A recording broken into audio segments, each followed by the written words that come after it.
So, in preparation for Rosh Hashanah, I wanted to share with you an idea from a Michtav Klali from the Rebbe. The Rebbe would write throughout the year, several times throughout the year, a general letter, an open letter to all sons and daughters of Israel, wherever they may be. And this is referred to as the Michtav Klali. Now, the Michtav Klali was written in Yiddish, and then it was translated into many different languages, including English and Hebrew and other languages as well. But the particular message that I want to share with you tonight is, I'm not going to share with you the entire Michtav Klali, but just rather one concept which hit me kind of hard, where the Rebbe speaks specifically to rabbis. The Rebbe speaks to the rabbis and tells the rabbis that they often squander the powerful energy that is available on those 48 hours of Rosh Hashanah. And the way that they squander those 48 hours is by making the mistake of speaking about größer Weltproblemen. That's the expression in Yiddish that the Rebbe uses. As I mentioned, the Michtav Klali was written in Yiddish. They speak about big global issues. And it's such a shud, it's such a pity, such a waste, because don't they realize what a powerful day Rosh Hashanah is? Now, what does that mean? Rosh Hashanah is a powerful day, so don't speak about big things. What does that mean? So to understand that, we'll come back to this, but I'll tell you a little bit more from this letter that the Rebbe wrote. The Rebbe speaks about the paradox, I guess you could call it, of Rosh Hashanah. All of the Jewish holidays throughout the year are associated with events that occurred to the Jewish people, right? So, for instance, Pesach is when the Jewish people were taken out of bondage. Or Shavuos is when the Jewish people received the Torah at Sinai. Or even Sukkot, the Jewish people were protected with clouds as they went through the wilderness. And then, of course, you have things like Purim and Hanukkah. Those are, later events that happened, post-biblical events, but again, events that happened to the Jewish people. Or even Yom Kippur, which is a biblical holiday, but Yom Kippur is when the Jewish people were forgiven after the sin of the golden calf. What's interesting is Rosh Hashanah is the day that is not uniquely Jewish in its significance, but it's global. And it's global in the sense that that is the day of the creation of Adam. And when I say the creation of Adam, I'm very careful I have to catch myself from translating that as the first man, because Adam was not the first man. He was not Ish or Isha. Adam is actually not a genderized term.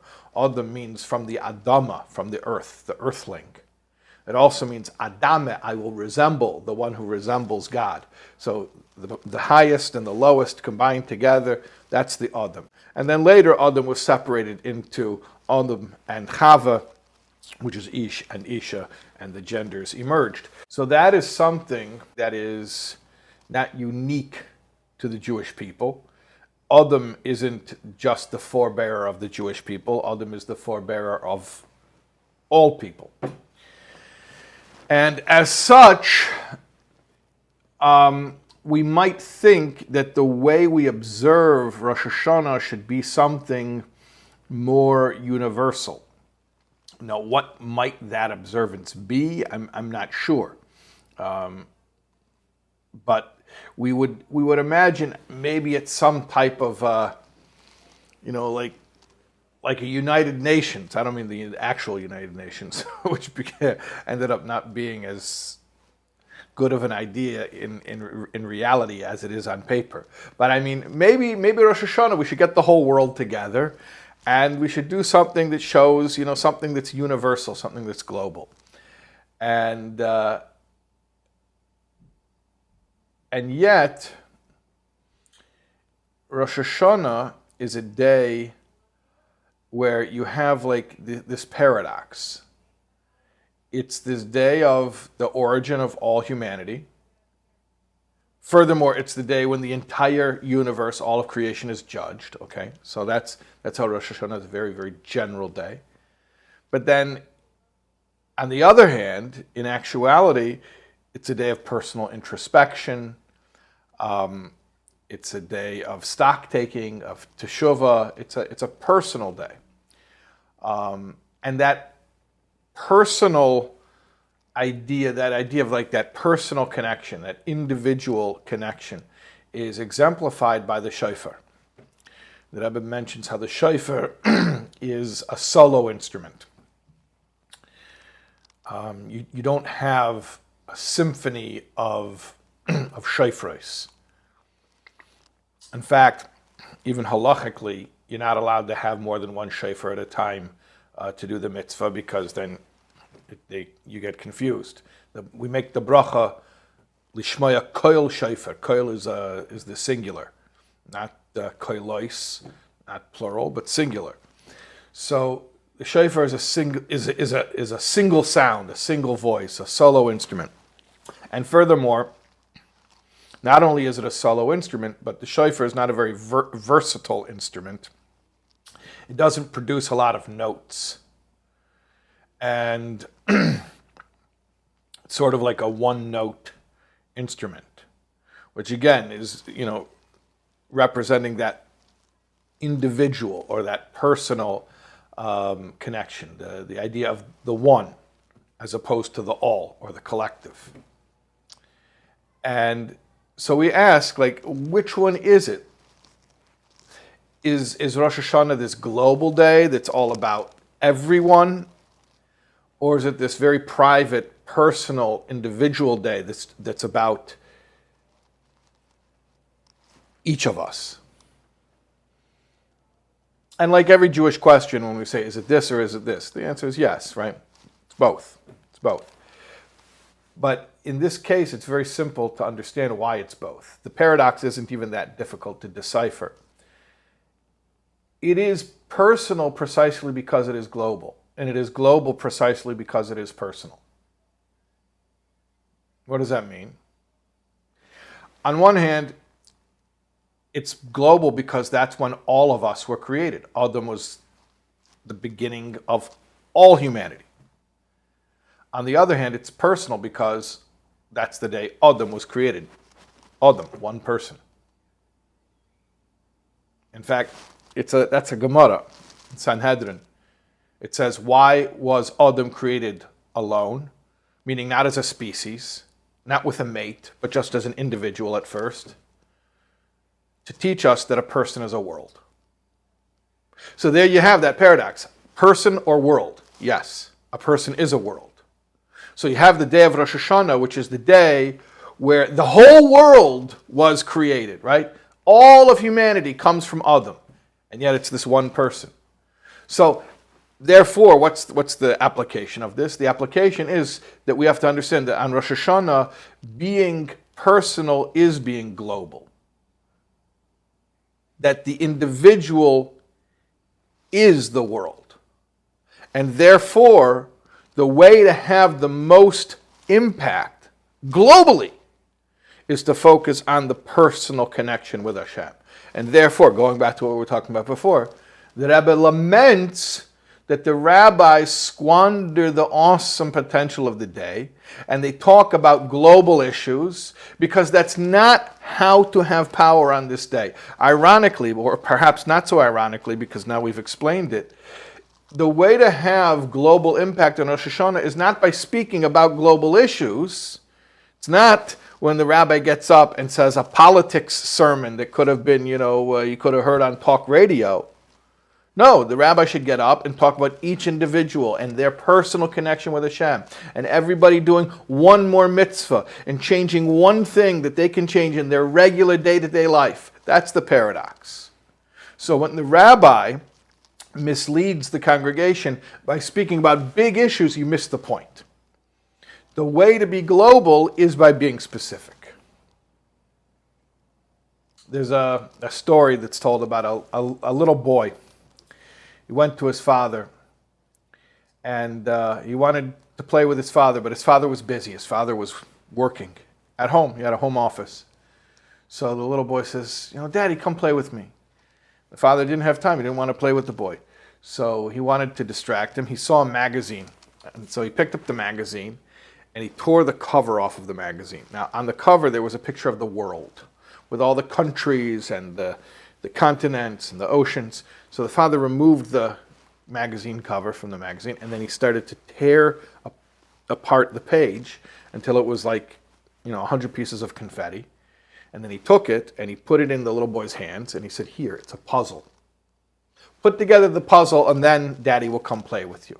Now, obviously, this was a diversion tactic. The father didn't want to go play with the boy.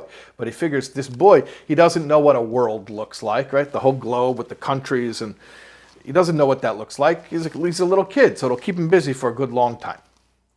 The little boy goes to the other room. 5 minutes later, comes running back in. "Daddy, I'm ready. Come look at the puzzle. I finished the puzzle." The father says, "It's not possible." He says, "It is. Come." So the father gets up. He walks over to the dining room table. He sees the magazine cover with the picture of the world is complete right there on the table. So he says to the little kid, "How did you do this?" He says, "Daddy, I don't know what the world looks like. It has all these different shapes of land and water, and I don't know what that is, all the different countries and the boundaries, the borders. I don't know what that looks like, so I didn't know how to put that together." But you see, you know how a magazine cover works, right? So you have a cover, you have a picture on the cover, but also on the inside, you have the inside cover, which is usually an advertisement, right? Inside ad. So the little boy says, "I didn't know what this world looks like. I wasn't able to put that together." But you see, he picks up one of the torn pieces and he flips it over and he says, on the back, there was a picture of a man. "I don't know what the world looks like, but I know what a man looks like. So that's what I did." You see, he shows him the back of each piece, how it's the picture of the person. He says, "I just put the man together and the whole world fell into place." So this is the message. You put the man or the woman, you put the individual together. You clean up your act. You look into your own private business that no one knows but you and Hashem. And you resolve to be better, even in a small way. And then the whole world falls into place. That is how we have power. We don't have power by distracting ourselves, talking about big things that are beyond our control. We have power by focusing on the small things which are in our control. And the small things are not small things at all. There's an old story they tell about back in Russia when the communists were first coming to power. They would go around indoctrinating the masses into communism. So they would have these preachers, not religious preachers, but communist preachers who would go around and they would preach communism. So one time this communist went to the countryside and was speaking to the farmers, the Russian serfs, the peasants. And so the communist is speaking, and he says to the farmers, he says, "So, comrade, I just want to make sure you understand communism. If you have 2 cows, what do?" So the little farmer says, "If I have 2 cows, I keep a cow and I give 1 cow to the Communist Party." The communist says, "That's correct, comrade. Very good. Okay, let me make sure you understand this. Let's say you have 2 goats. What do?" He says, "If I have 2 goats, I keep a goat and I give the other goat to the Communist Party." He says, "Yes, comrade. Very good. Okay. Now, here's an easy one. You have 2 chickens. What do?" And the little farmer hesitates. He says, "Comrade, 2 chickens. What do?" And the farmer's hesitating. "Comrade, 2 chickens. What do?" And the farmer won't answer. So the communist says, "I don't understand. 2 big cows, you're ready to give 1 away to the Communist Party. 2 goats, not as big as cows, but goats are expensive too, and you're ready to give away 1 to the Communist Party. Now 2 little chickens, 2 little chickens, and now you're hesitating what you're going to do with the chickens? Why is this all of a sudden different? The farmer says, I'll tell you why it's different. I really have 2 chickens. So cows he didn't have, and he didn't even dream of having. Goats he didn't have, and he knew he was never going to have. But chickens was a real thing. He actually had 2 chickens. What's the vort? What's the moral of this story? It's very easy to make big decisions, global decisions, right? But when it comes to the small, quote unquote, small decisions, all of a sudden now you're getting personal. Now you're getting personal. And that's where the struggle is. But that's also where the power is. Simple personal decisions that are going to affect my personal day-to-day life. Stuff that nobody else is necessarily even going to know about. Maybe even my family doesn't know about. Maybe it's just me. Something that's just between me and Hashem. But that's where the power is, because Rosh Hashanah is the anniversary of the creation of the world and the creation of the individual. And those are one and the same concept. It is the creation of the world, meaning all of humanity, because of the creation of the individual, the progenitor of all humanity. So, on this one and the same day, one and the same moment, where we're not only commemorating what happened on Rosh Hashanah, but we're reliving it, we're remembering that a person is a world. And the paradox of, if you want to be global, be specific. If you want to affect the world, change yourself. I think I've probably told you this story before because it's one of my favorites. But, the story of the Husyatner Rav. The Husyatner Rav was a Rebbe. He comes from, there's a whole string of Hasidic dynasties that come from Ruzhin, from Rabbi Yisrael Ruzhiner, who comes from the Maggid ultimately, through the Maggid's son, the Malach.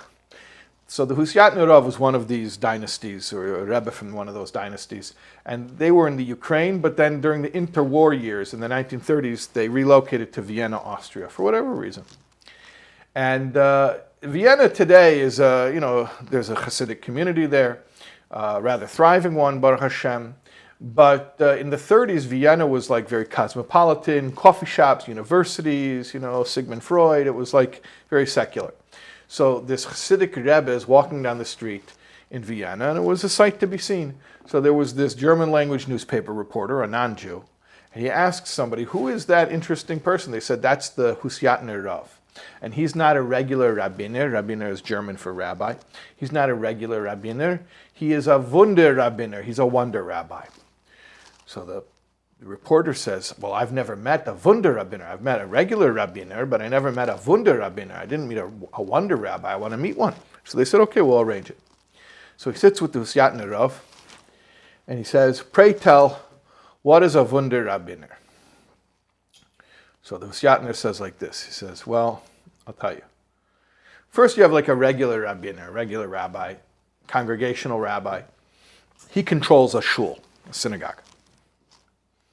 Then, next level you have like a Shtat Rav, the city rabbi, and he controls a whole community. Then, next level you have Rav Roshi, chief rabbi, and he controls a whole country. And then you have the Vunder Rabbiner. He controls himself. The Vunder Rabbiner controls himself. So comes Rosh Hashanah, and we contemplate on the fact that our greatest power, our greatest agent for change in the world is to focus on ourselves, to be a wonder rabbi. And when we hear the shofar, which is a solo instrument, one instrument, the sound of the shofar, one instrument playing alone,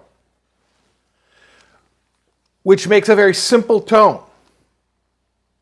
One note, basically.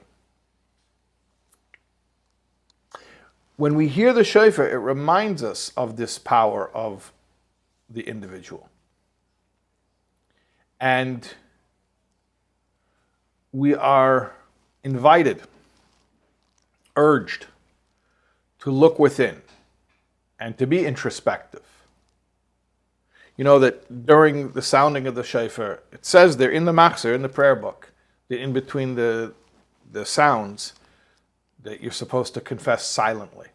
And you see many people have a custom to put the talus, many men who have a talus, they put the talus over their head. And there's a reason for that. I mean, it's sort of like this, little bubble, this cocoon, this isolation chamber. Because at that moment, you put the talus over your head and confess silently, and there's no one there but you and Hashem. It's the true embodiment of Bishvili Nivra Ha'olam. For my sake, the world was created. Not in an arrogant sense of entitlement, the whole world is owed to me, but God forbid. But the opposite of, it all comes down to me. The buck stops here. I'm the change, or I have to be the change. It's all up to me. What am I going to change about myself? And I know that it's much easier to talk about the cows and the goats, the big things that are beyond my control that I know are wrong in the world, and this needs to be changed, and that needs to be changed, and he should be doing this, and he should be doing that. That's easy. It's easy because it's a distraction. It doesn't touch a nerve. The hard work is to look within, to look at the two chickens, the personal stuff, the small, quote unquote, small stuff that I do have control over. Little stuff. One more mitzvah. One more act of kindness. Studying Torah, one more class a week. A little bit more tzedakah. In prayer, to daven and just do a little bit more kavanah. Or, when I finish eating a meal, to look at the words when I'm benching, when I'm saying grace after meals. Whatever it is, these quote-unquote small things, these are the massive things. These are the massive things. And that is ultimately how we change the world. You put the man together, and the whole world falls into place. So that's the basic gist of it. And it's so hard to do. It's the hardest thing. It's the hardest thing to do. To keep the focus on ourselves and to make those difficult decisions about little things, lifestyle changes, things that we're going to really commit to. Not something you're going to do for a moment because it's Tishrei, it's high holidays, and you have to do. No, something really serious, something where I'm making a decision that things are going to be different from now on. Things are going to be different from now on. Is it a small change? Yeah, it's a small change. Small changes are the biggest changes. And that's how we change the world. So anyway, we should all focus on ourselves, focus on the power we're being given, and make the right changes for the new year. I should mention also, I'll mention one more thing, being that it's Chayalel today. When the Baal Shem Tov came to the world at a time of spiritual crisis, what was the Baal Shem Tov's message? I mean, this was a time when the whole Jewish people were in peril. The future of Jewry was, teetering on the brink. And what was the Baal Shem Tov's message? Every single one of you is beloved to Hashem like an only child. He elaborated on the mashal. Beloved to Hashem like an only child born to his parents in their old age. What's the idea there? How did the Baal Shem Tov save the whole world? By saving the Jewish people, he was saving the whole world. The Baal Shem Tov saved the whole Jewish people by focusing on the Jewish person, by telling each Jewish person you are beloved by Hashem like an only child. That when you realize you are the only child, it all comes down to you. That's how you save the Jewish people. That's how you save the world.